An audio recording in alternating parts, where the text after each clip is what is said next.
And this takes account of refinancing and also forecast borrowing.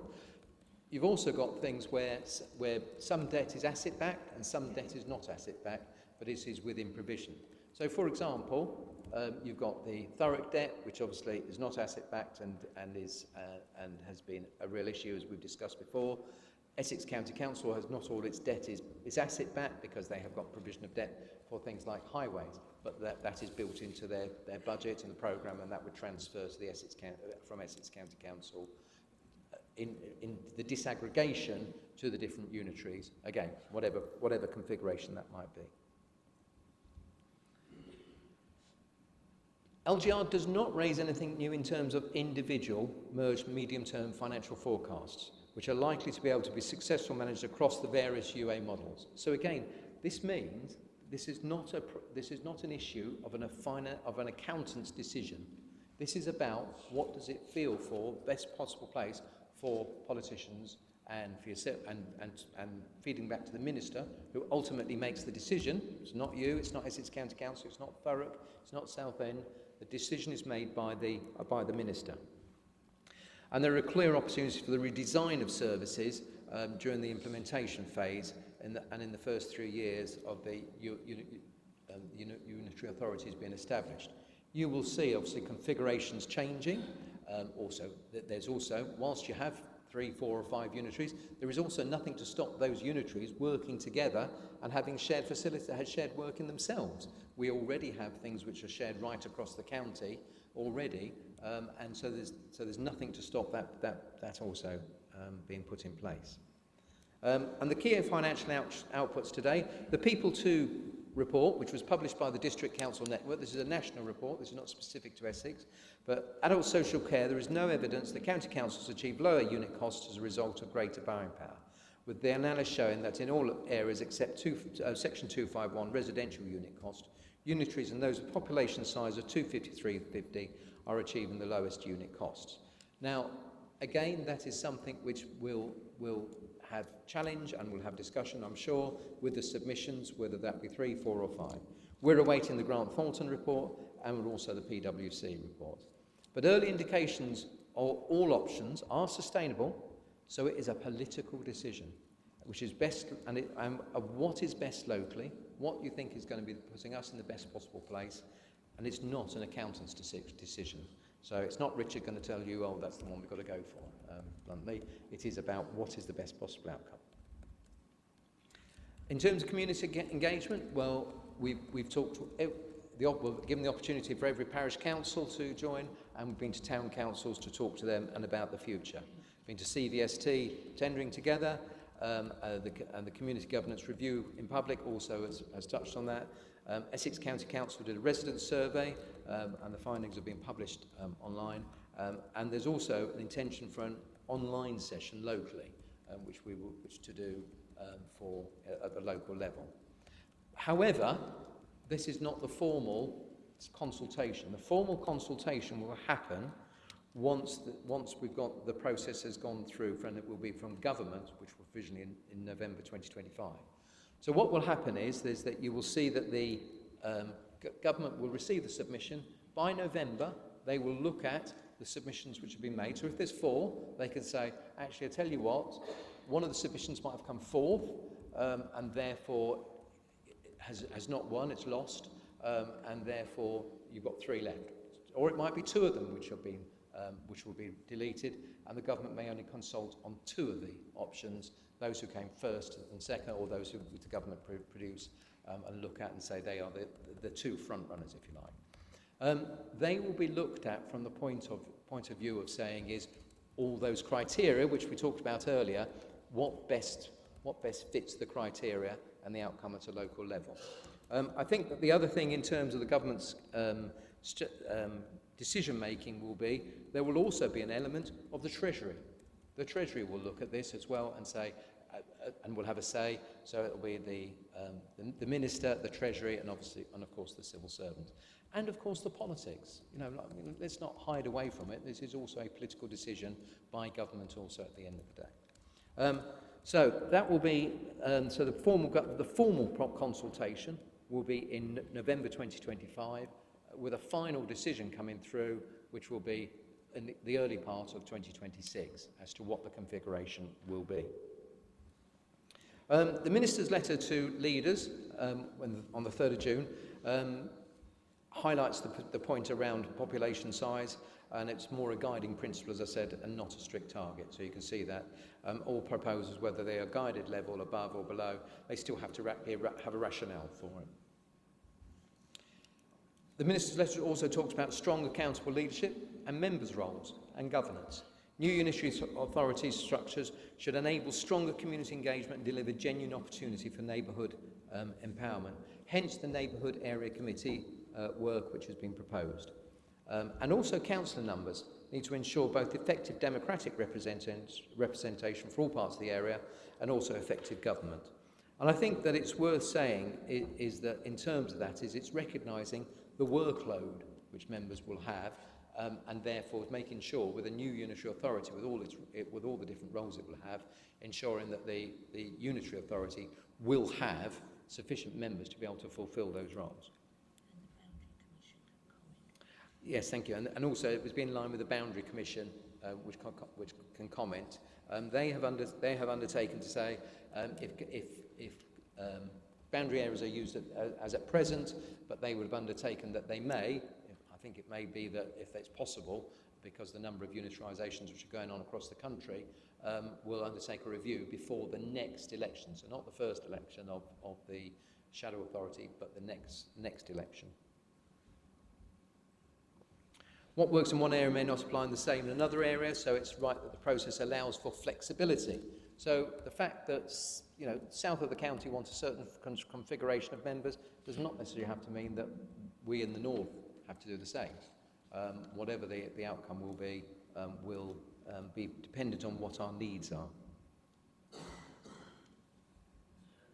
And there's a bit about neighbourhood area committees and support local authorities to deliver their commitments to be community-based, albeit that obviously the district councils no longer exist, so therefore it's a wider area, so those neighbourhood area committees give that localism approach. Well, I will circulate the slides to you, so you can have a read at your leisure of the detail, but there's just a bit more about the community, the neighbourhood area committees. Councillor numbers. So the Local Government Boundary Commission for England said, how many councillors do you need to function? Now, when you think about the roles which you have, you've got obviously Cabinet, overview and scrutiny, our regulatory roles, area committees, which we heard about. Also, bringing those together, the adult social care, the children's services, the myriad of committees and support that needs.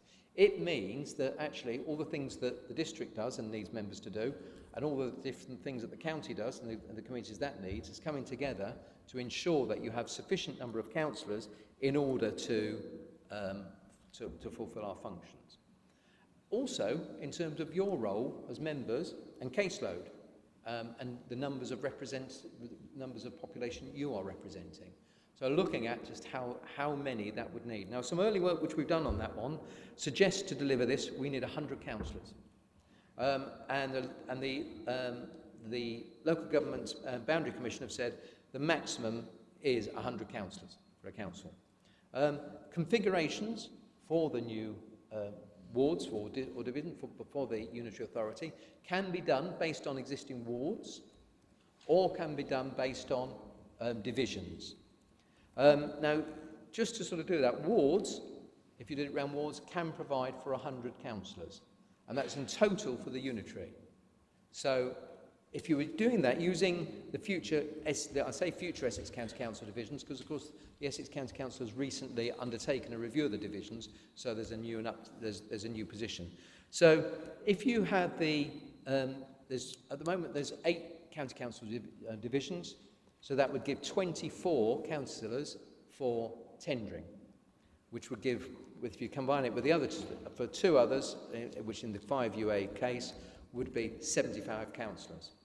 If you look at the 3 unitary authority, and that takes account of Uttlesford being with us, if you had for the unitary authority, you had 2 per division, then that would be 16, or 3 per division for 24 for tendering, that would be 24. So you'd either have 60 or 90 councillors per the new authority, which would be for the 3 unitary authority. This is speculation because, of course, we haven't seen the final submission come out yet. But if you are using, it's very likely, I would suggest that around the proposal from the 3 will be around using Essex County Council divisions, that would be a configuration. The Boundary Commission does not allow, and except under exceptional circumstances, and they basically said no, for having 4 councillors per division. So therefore, the 2, 3 is why we've only put 2 or 3 there, and not 4, because of course 4 would actually make it 100. So, implementing the preferred option, some key points. Transition of major services, harmonising, disaggregation, the disaggregation of capital. These are some very, very significant pieces of work. So the fact that it goes off to the minister says, yep, okay, we like that one, that's the best one, and everybody goes, phew, that's done, right, okay, it'll just all come together. It is massive pieces of work. Every single service of Essex County Council, every single service of Tendring District Council will need to look at how it's operated. We'll have the staffing, obviously, of TUPE transfer to the new authority. There will be reorganisations as a result of that, and looking at how they're configured. So it is a huge piece of work. It is also about the funding and around the debt and how you look at it, about the assets. So, for example, our assets, if you're combining district councils, so if it was Uttlesford, Braintree, Colchester and Tendring, or just Braintree, Colchester and Tendring, our assets are our assets, so they could all go into the new unitary. However, for Essex County Council, they have assets all over the county, and some are much more valuable than others. So how do you disaggregate something which is incredibly valuable, but was probably owned by all, or does it go to the area in which it goes into? So some very complex calculations need to do. Council tax equalisation. I know that that's been an issue which has been raised by you as members. Actually, Braintree and Colchester's council tax is pretty similar to ours. So the effect of the harmonisation won't be that massive. Uttlesford is slightly different, but again, if you brought Uttlesford into that, it's not going to be a massive uplift. There will be certain areas within some of the configurations where there will be more significant change. And you only need, in terms of the council tax harmonisation, you don't need to consider Essex County Councils because, of course, that's paid for in the same rate across the whole county. It's only what the district council's council tax was for the harmonisation. Maintaining service continuity during the time of this transition is how do we make sure we keep staff motivated? How do we keep focus on business as usual? How do we make sure, whilst the amount of the draw out of for us, focusing on LGR, all your senior officers are being involved in some way around that transition. So how do we make sure that that transition does not affect our day-to-day service, our business as usual? And also taking the opportunity to start co-designing and redesigning services to support that long-term sustainability and quality. And again, whether that's 3, 4 or 5, they're all the same points. They affect the business cases in exactly the same way. So next steps is obviously full council tonight. Cabinet, whether to support an option on 12th of September, but it is, as I say, it is an executive function. But, and I think this big one, is continue to prepare for that transition. And I think we've got 3 phases. So with the preparation, implementation, operation for the incoming and outgoing councils, the tail, if you like, of that continuing in terms of the implementation is often about 5 to 7 years because of contract lengths, because of the restructuring of different organisations, of the restructuring of staffing of departments, skill set, recruitment. So although the new unitary comes into being on the 1st of April 2028, however, the tail of that going longer than 1st of April 2028 will continue. So just in terms of the timescales at the moment, so we have the, as I say, mayoral election, subject to the statutory instrument, on the 2026. The draft structural law legislation laid by government July 2026, transitional and implementation teams, and then the final structural autumn 26. Those structural orders tell us what we can and can't do and what we have to do in coming towards the implementation of the new unitary authority. The draft, the election for the shadow board will happen in May 2027, and then the shadow authority, and then the shadow authority, and then the 1st of April 2028, the new unitary comes into being, and Tendring District Council and Essex County Council cease to exist. So you've got that timescale where they will be overlapping. Now, members will be elected in May 2027 to the shadow authority, and during that time between the shadow authority and coming into being, there will be a significant amount of working together, because there will be limitations on what Tendring District Council and Essex County Council can do during that transition period. And for some amounts, which I think is over 100,000, actually they will need to consult and work with the authority. So I think that the other thing which we need to work through is about those relationships. Now, a number of you may well stand for the unitary authority and become the members, so you will be twin hatters. The unitary authority, once elected, is for 1 year plus 3 years, so for 4 years. So 1 year you'd be in a shadow authority, and then for 3 years you'd be members of the new unitary authority, and then be elections after 4 years back to in the normal way. It does not affect the election period and times of the town and parish councils. They will continue in the normal way.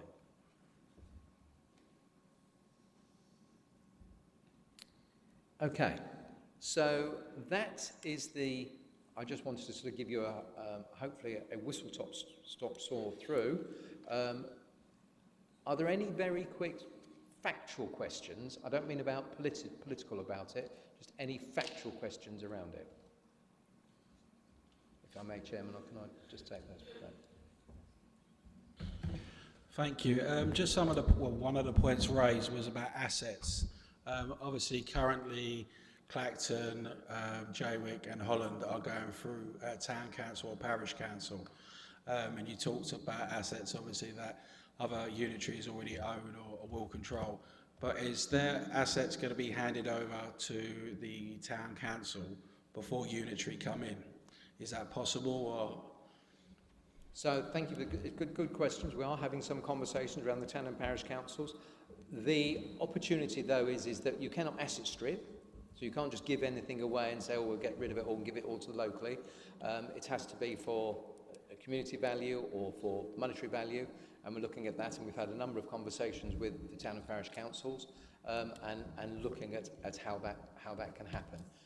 So in short, yes, it can. Of course, if the community governance review does come forward with 1, 2 or 3 parish or town councils, but then that can be looked at as well. However, I would just say is that is by no means an automatic thing, and actually the unitary authorities, you cannot, as I say, asset strip the existing authorities. Sorry, just one. Yeah, sorry. Point of clarification, if the community governance, the outcome of the community governance review is that there are town councils, 1, 2 or 3, whatever that is, they will not be in place until 2027. So if you look at the slide, which I think I've gone back to, the structural order will be in place from autumn 2026. That structural order applies to Tendring District Council, and that means that we will be restricted on what we can do with our assets at that point in time. So it will depend on what the structural order says, and the town council won't be in place at that point either. So it was more likely to be something that the shadow authority would pick up going forward. Thank you very much.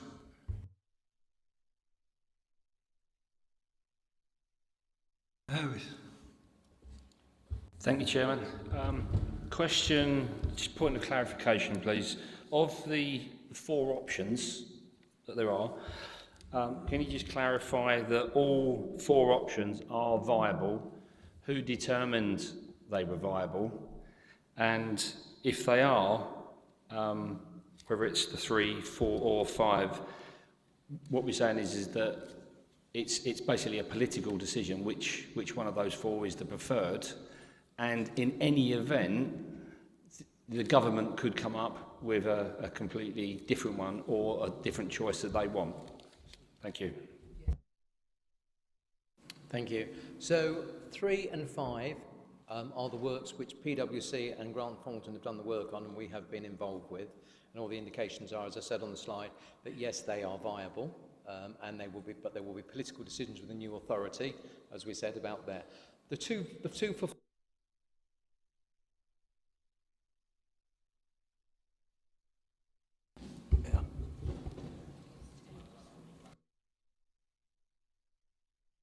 All right, I can take a hint.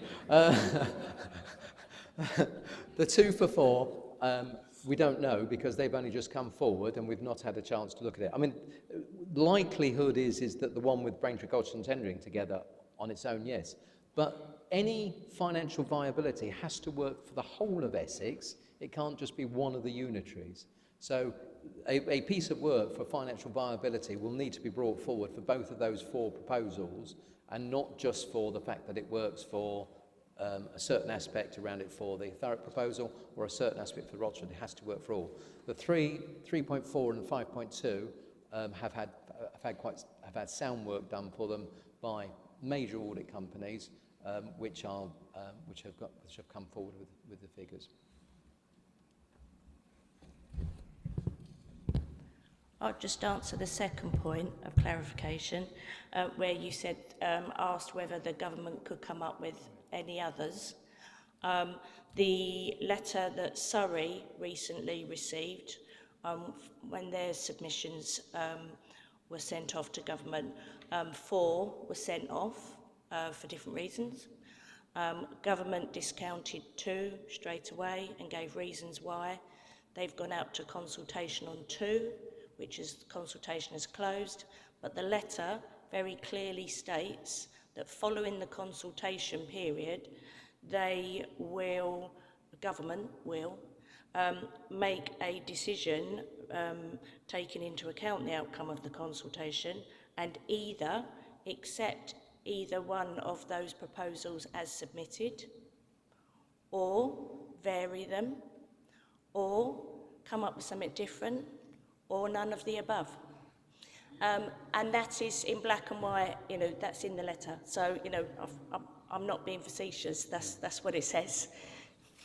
But with the Surrey one, they did say whether you came 3rd or 4th, they withdrew those and they just went on the 2. Councillor Harris. Sorry, just to clarify, Ms Hastings, what you're saying is that the government, heaven forbid, could U-turn on this? I'm not going to respond to any political points, even if pressed. No, my response is, as I just said, that's the process that we're in, as is all of the other authorities on the priority programme and those that are on the next phase as well. So, yeah, essentially our job as a local authority is when we support a submission that we are satisfied that the submission that we're supporting meets the statutory criteria that government have set based on robust evidence. Okay, members, so thank you very much indeed. I'll now pass back to the chairman to go to the next stage.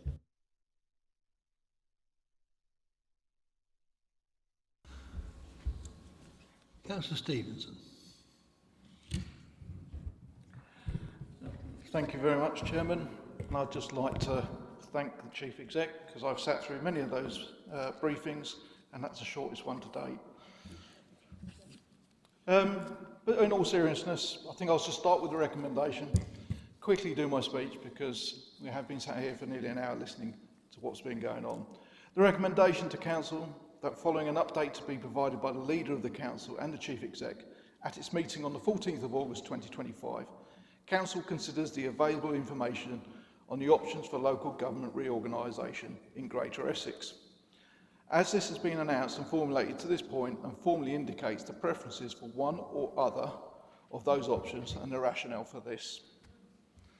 So, members, first, I genuinely would like to thank Ian Dameson for this clear and well-structured presentation this evening. He has explained the background and the journey to where we are now, so I will not repeat that in detail. In fact, I'll keep my speech short as we are listening to your views and not my own voice. When I became leader, I did not expect to be leading this council through a process that could see the end of Tenbury District Council in its current form. This is not a path I chose.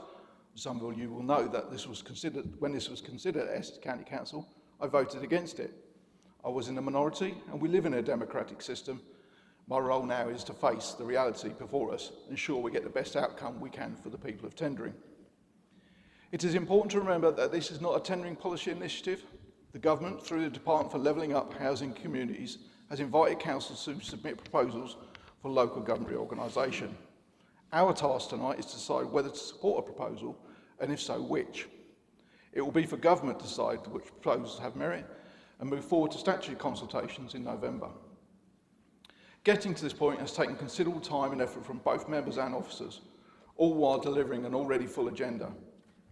I want to thank our staff for their professionalism and, at times, good spirit they have shown. There have been steep learning curves, but we have built on existing relationships, strengthened partnerships, and demonstrated that joint work in the North Essex of Essex can achieve. The proposals before us are the 3, the 4, the 4 again, and the 5. At our all-members briefing last Wednesday, attended by representatives of all parties in this chamber, there was strong support for the case of 5 unitary authorities. The arguments for 5 are rooted in community and localism, keeping decision-making close to the people, protecting our sense of place, and ensuring residents remain connected to those making the decisions that affect them. Local engagement and empower are key themes that have come through strongly in our discussions. Of course, we must also consider practicalities, disaggregation of services and harmonisation of others with both positive and negative aspects. The fact we cannot yet determine how a new unitary will be run. The importance of building a strong partnership, such as Tendring Cultures Border Garden Community, and our wider alliances in regeneration, health and community safety. I accept that members may have different views for a variety of reasons. My mandate as leader is to do the best for Tendring, and I've always taken it to mean to do the best for our residents above all else. So tonight is about hearing your views. I will listen carefully, weigh them alongside the evidence and principles we have discussed, and make my decision accordingly. We may not know exactly what lies ahead, but we can send a clear message about what matters most to this council, protecting our communities, strengthening localism, and securing the best possible future for the people of Tendring. Thank you, Chairman. Have we got a seconder for that?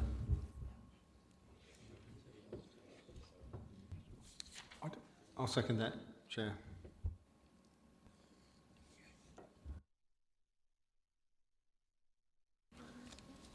Councillor Gigliani. Sorry, Chairman, before I go in my speech, what was the proposal? Thought that was a proposal. Yeah, okay.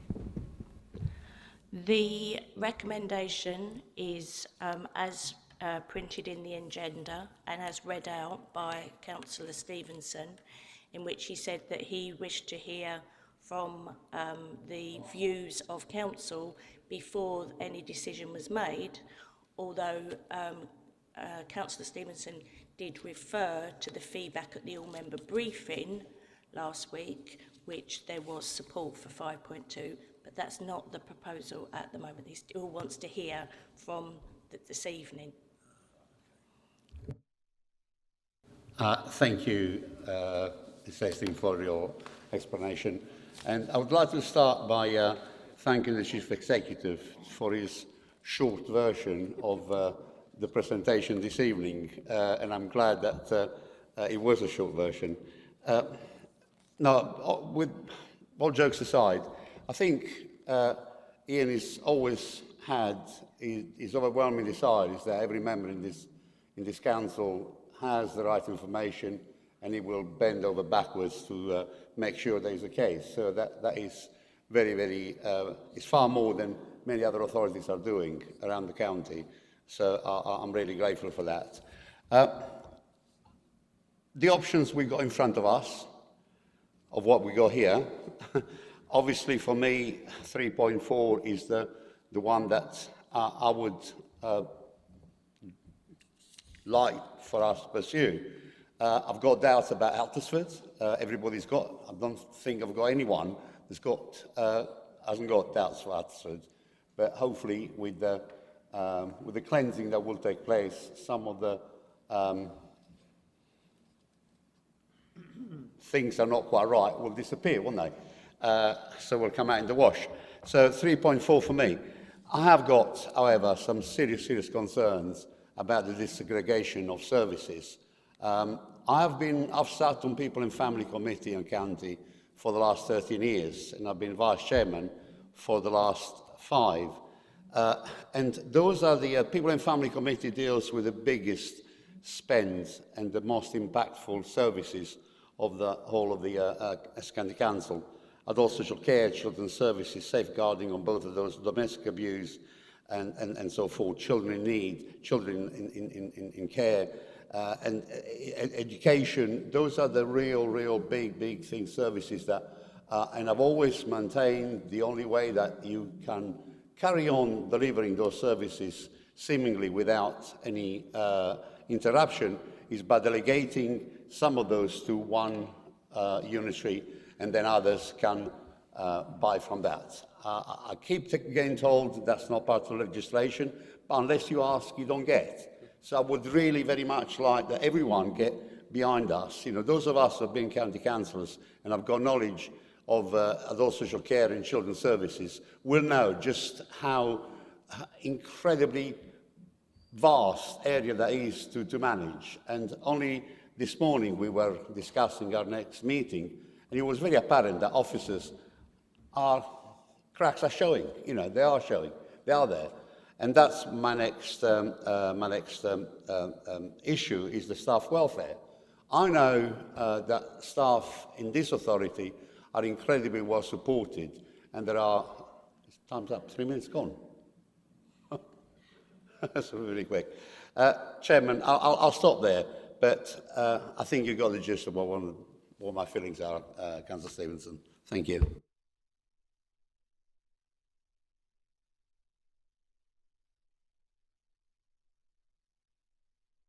Councillor Everett. Thank you. Many years ago, I lived in Bath and North East Somerset, one of the first unitary authorities in existence. And the experience there, living in the countryside, and I would suggest that we roughly live in the countryside, was that Bath dominated the authority by the fact that it was a city. So for me, these options, one of the balances that I think is personally important is that a city does not dominate the authority too much. And so therefore, for that reason, I would favour 3.4, because there is more of a hinterland to balance Colchester than there is in the other option.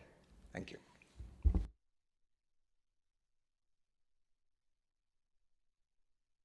Anybody else? Nobody else want to speak? All right. Councillor Talbot. Councillor Talbot.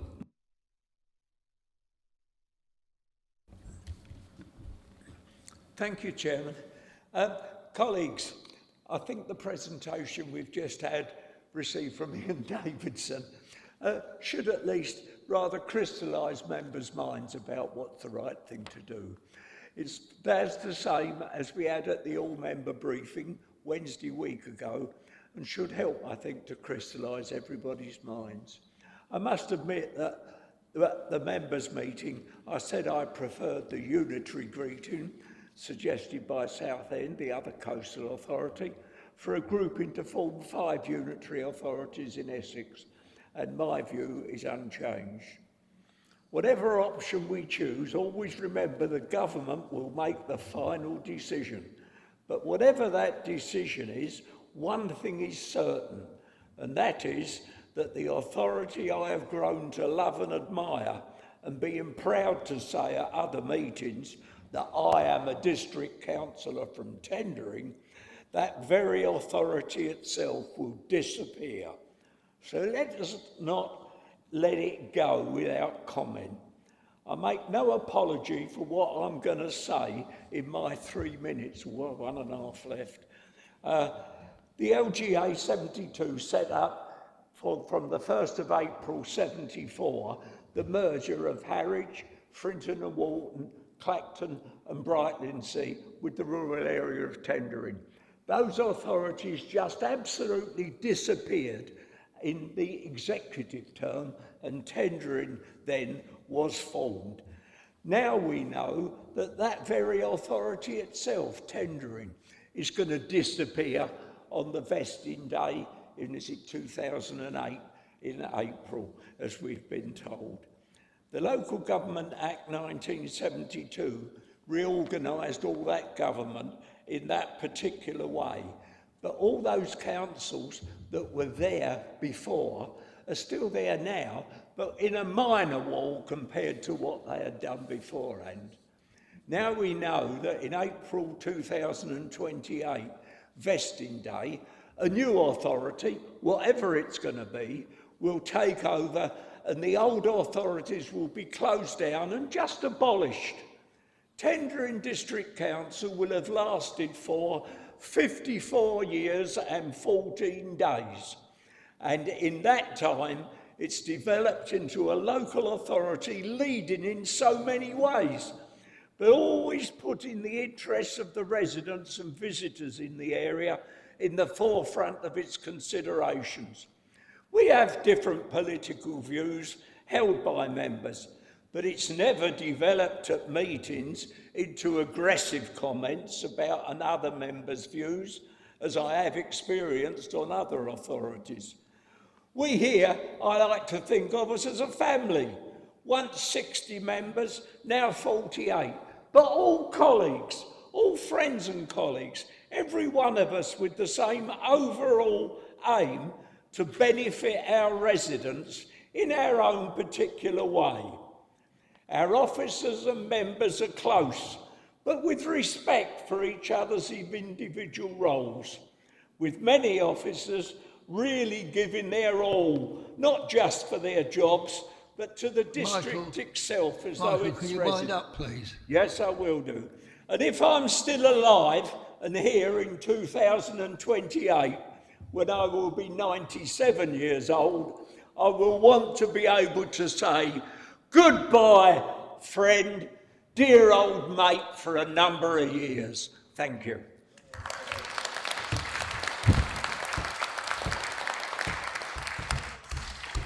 Councillor Baker.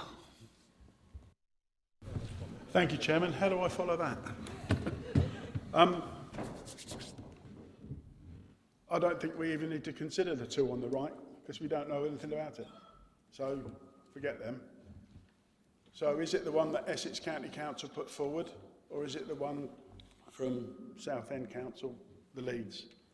Personally, 3.4, no. What have we got in common with Uttlesford? And for those of you who don't know, Uttlesford, where is it? Stansted. That's how far away it is. And also, I think on one of the slides, it says it has to have a sensible geography. No, it's not sensible. Not sensible at all. So my personal choice would be the 5.2, Braintree, Tendring and Colchester. We already have a link with them from the Tendring Colchester Border Garden Community. We really need to change the name. So I don't have to say all that out loud all the time. But we're already working with them. Officers are already working and talking to Colchester. And I'd just like to reiterate what Councillor Stevenson said and others have said about our officers. They've been dealing with this LGR on top of the day job. And I know how hard they're working. We all know how hard they're working. So thank you. And it's only just beginning. Because as Ian said, after the 26th of September, we can't just sit back. That's when the hard work starts. So my choice would be for the 5.2, us, Tendring District Council, Colchester City Council, Braintree District Council, together, but they're not going to be called that after the 1st of April 2028. And I definitely won't be standing for a unitary. I think I'll have had enough by then, and I'll let somebody younger take over. Thank you, Chair. Councillor Land. Thank you, Chairman. I took the time with Councillor Skills just the other morning just to spend some time looking out over the sea, looking out of our wonderful district that we're all proud to represent.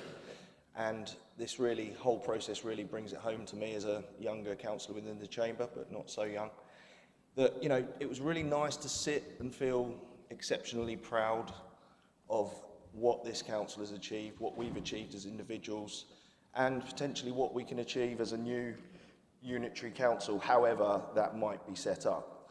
For me, being a councillor has always been about trying to help people with their issues, trying to communicate well, trying to work well with officers.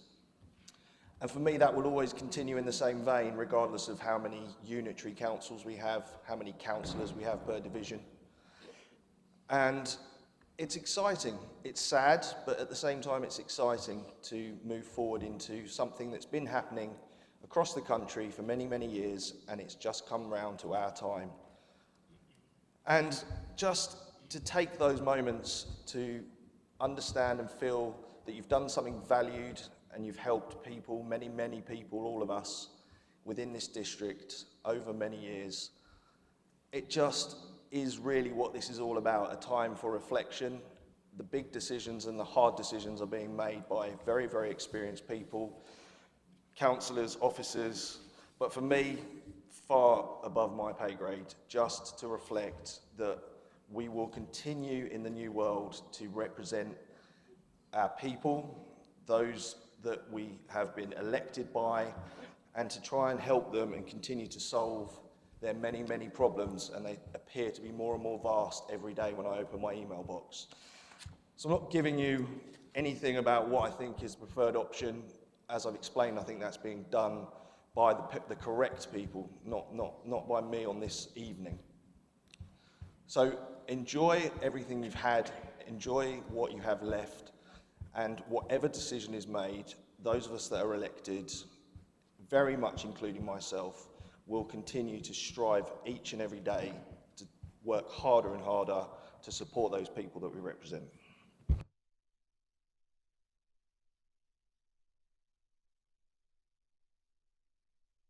Sorry, Peter Harris. Councillor Harris.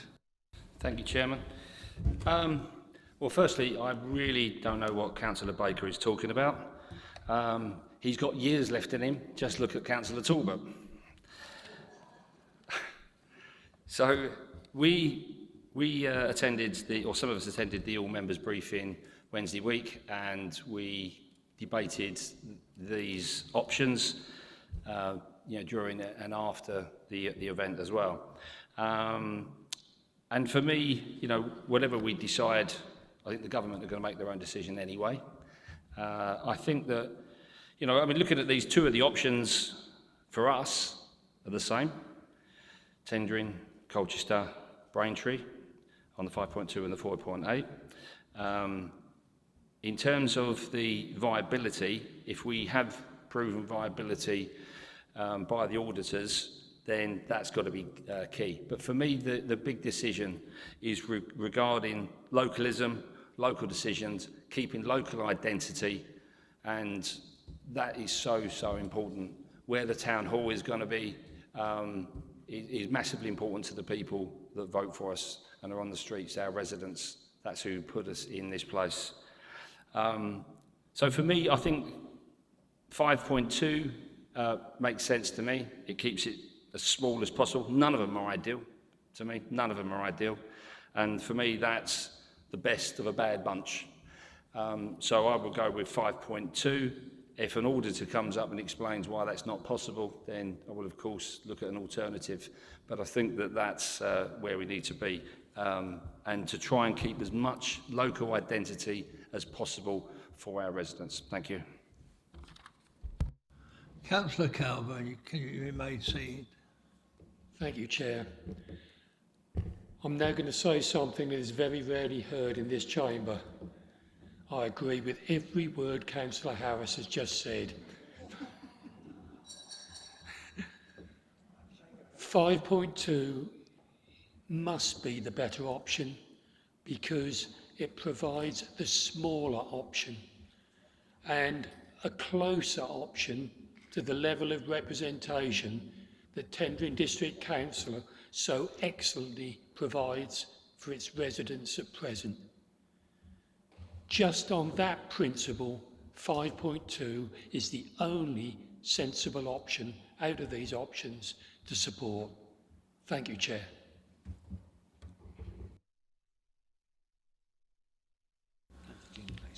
Oh, Councillor Pacey. I'm not going to add anything to what Councillor Harris said and what Councillor Calvert said. I agree entirely with all that. I just wanted to add my support for 5.2. Councillor Bray. Thank you, Chairman. I think a number of us for some time have probably considered that the best option might not be on here, which is actually the option we currently have and are currently working with. That was not available to us, and we're aware of that. Looking at the options available, again, we're in a very strange position. We are going to give our preference to the Cabinet. The Cabinet will give their preference to the next step up, and ultimately we may reach the top where the Secretary of State ignores all of them. That's a possible outcome. But it would be wrong of me not to give a preference, because not to do so would not be representing my residents in the best way I can. I agree, I don't like any of them very much, but the obvious choice to me is 5.2 for the reasons I think that have been made clear by both Councillor Harris and Councillor Culver. I think they put them through very clearly. So if we have to give a preference, 5.2. Thank you.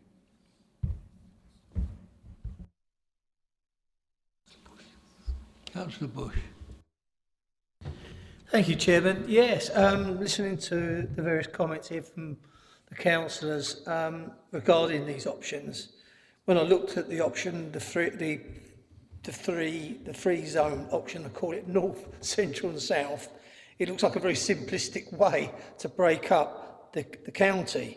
But listening to the debate and then listening particularly to the real strengths of localism and what we do for our individual wards and what we've done for tendering, to actually maintain the best option that I see for our residents is this 5.2. We've, as Councillor Baker already said, you know, we've been working with Colchester, we've been working in the past with Braintree. So for me, it's something locally. Uttersford really is an outpost. They're probably better connected with the western side of the county. So for all what's been said, what Councillor Talbot said, which he said very well, you know, we are moving to a new dimension, whatever it's going to be. But 5.2 for me really is, I feel, the best way to serve our communities. Thank you. Right, nobody else, I'm going to Councillor Stevenson.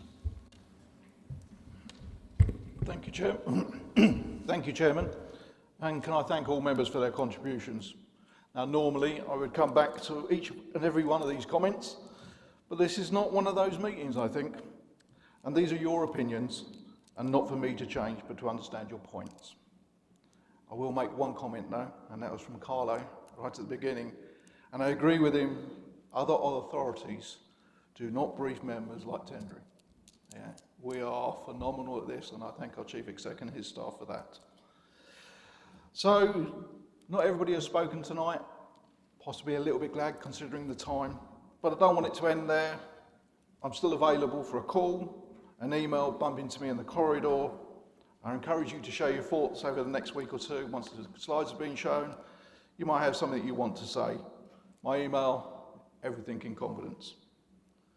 And I'll also be speaking to those who are unable to attend tonight to make sure that their voice is heard. Rule 16.9c. So there is a rule 16.9c that I learned tonight, where the leader can move during debates that council proceeds to the next business without a vote.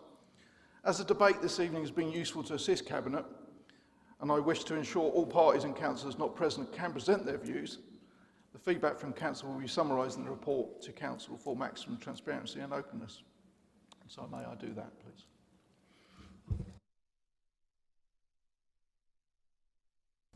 Can I move on to the next item? Oh, yeah. See. Right. So, item 16. Sorry. So just to say that that's a motion without notice that the leader's just moved and been seconded by Councillor Cots. Councillor Stevenson can say anything else if he wants to, or you can just go to the vote to move on to next business. So indicate if you agree. Okay, we'll move on to item 16. Reports submitted to the Council by Overview and Scrutiny Committee, reference from Council's two Overview and Scrutiny Committees, A2 Overview and Scrutiny Committee's proposed work programmes for 25-26 and a review of the work carried out during 24-25 Annual Performance Report, pages 135 to 134.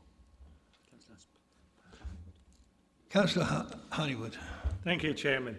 I'm happy to move this, and time is ticking, so I'll keep it short. And I believe Councillor Steady is going to be kind enough to second this, and may well like to say a few words. Thank you, Chairman.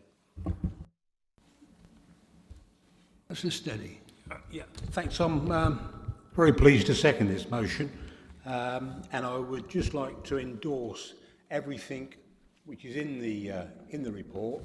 And I think we've had quite a good year. We've had some encouraging discussions, and I think now is the time to push ahead and also to reflect on the key achievements in the reports, and that will help us to build foundations for the future, which we've just been discussing.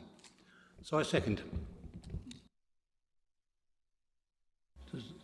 Does that be?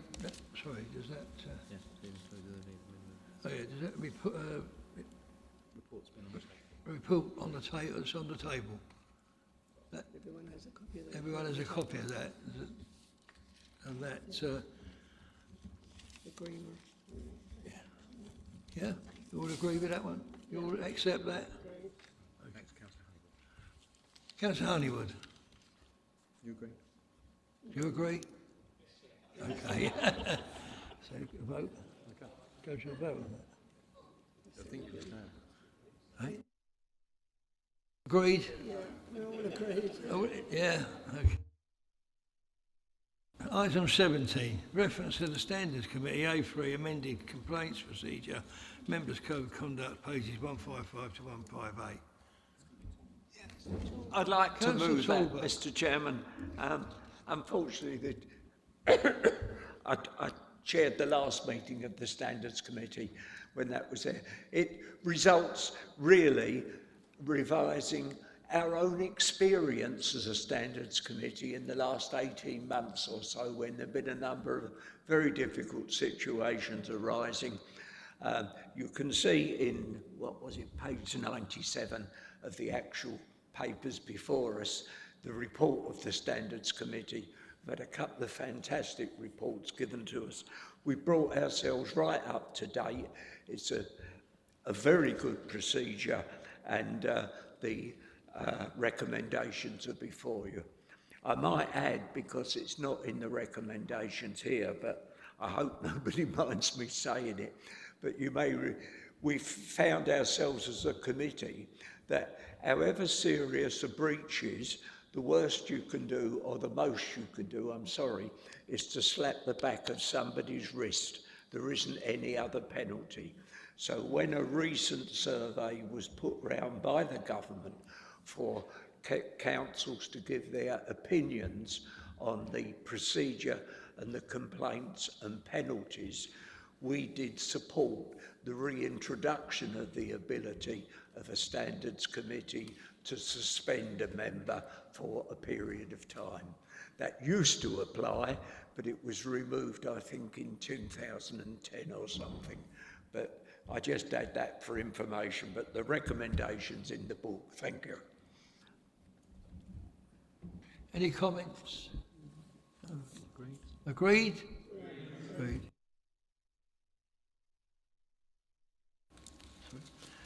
Right.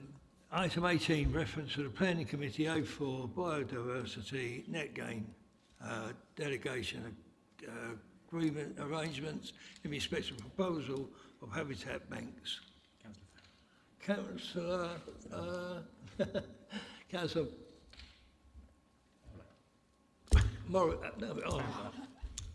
Fowler.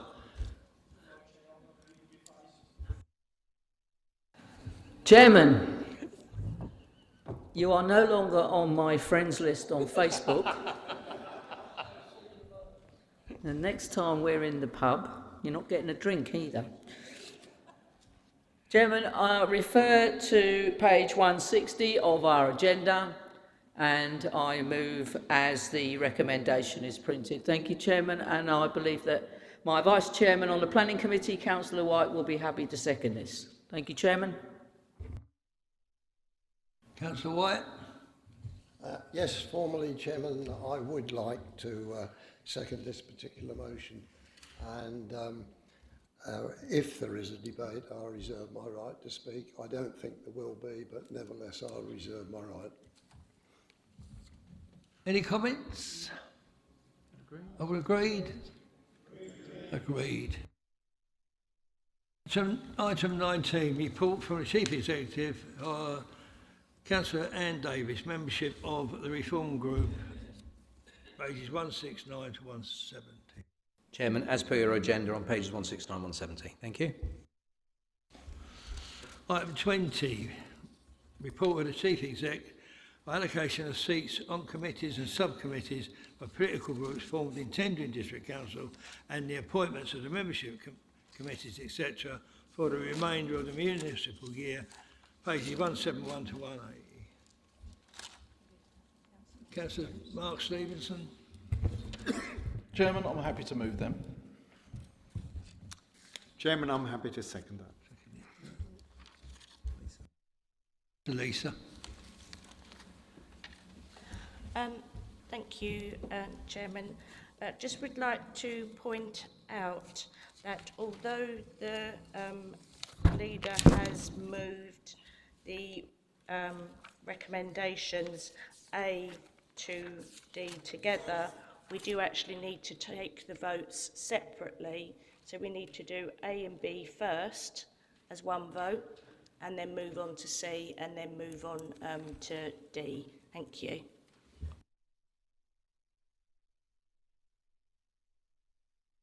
All those in favour of A and B? Is there any against? Well, that's carried then.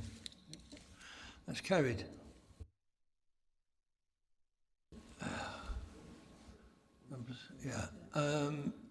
Number C?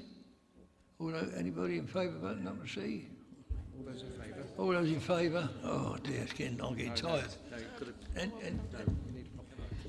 Yeah, so this one I'm going, if you don't mind, Chairman, I'll say that this is one of those ones that requires a NEMCOM vote, so it's quite important that we make sure that what we're receiving. So if you don't mind, Chairman, if I say all of those in favour of C, please indicate.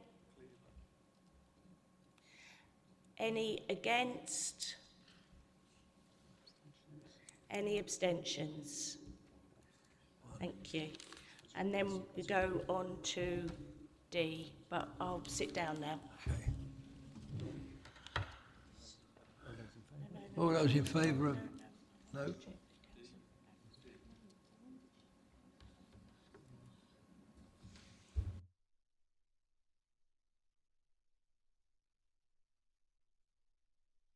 Anyone wish to speak? No? All those in favour? Any against? Any abstain? Carried.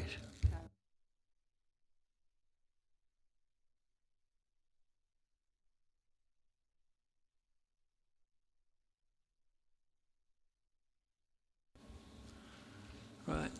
Item 21, questions in pursuit of Council Procedure Rule 11.2, pages 181 to 182. Who's that to? Councillor Griffiths. Councillor Griffiths. Chairman, I'm slightly losing the will to live there, but here we go. Local residents have expressed concern over a number of recent deliberately started fires in fields, woodlands and hedges behind their homes in William Drive, George Close and Stanley Road. This has led to people fearing for both the safety of their families and their properties. We understand that a request has been made to the council for both CCTV, signage and assistance with the farmer for a fire break in the field. Would it be possible for the portfolio holder to outline what action the council is taking, along with its partner organisations, to protect residents in this area from arsonists? Thank you, Mr. Chairman. Councillor Cox. Thank you, Chairman, and may I thank Councillor Griffiths for notice of his question. Tendring District Council has investigated the feasibility of installing CCTV. However, the land is privately owned, woodland, and not suitable for CCTV. There is no place to erect a CCTV camera, and there is no power source.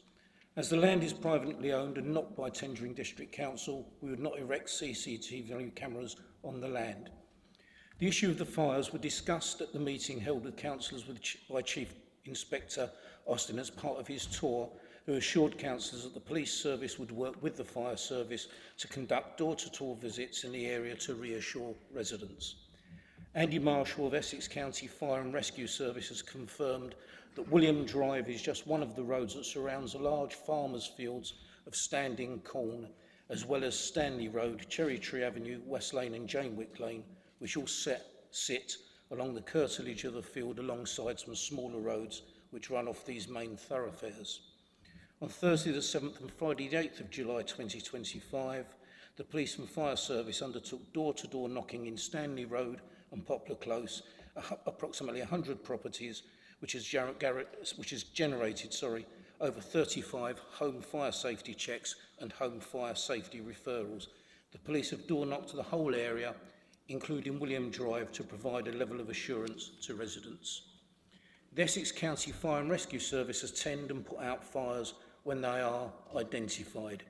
Tendring District Council's Antisocial Behaviour Officer, working with the Essex County Fire and Rescue Service, have obtained the details of the landowner and are arranging a joint site visit to better understand what action is deemed reasonable for the landowner to take to prevent fires from spreading to nearby properties.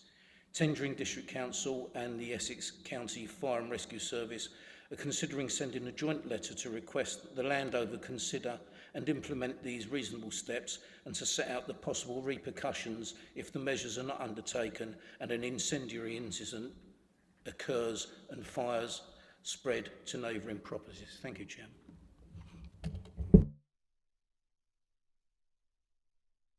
Councillor Griffiths. Mr. Chairman, I'd like to thank the portfolio holder and also council staff plus partner organisations for their support of this very worrying time. Any sort of criminal activity, especially arson, is always very worrying for our residents, and the problem is, of course, catching these people. But thank you once again for all the help you've given us.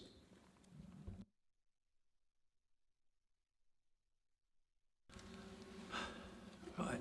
Item 22, seating plan for meetings of full council in the 25-26 municipal year. As per on the table. As per on the table.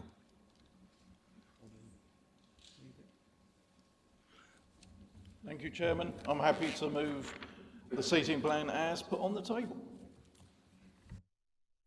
Can I have a seconder for that? I'm happy to second, Chair. All those in favour? Any against? Any abstain? No, that's carried.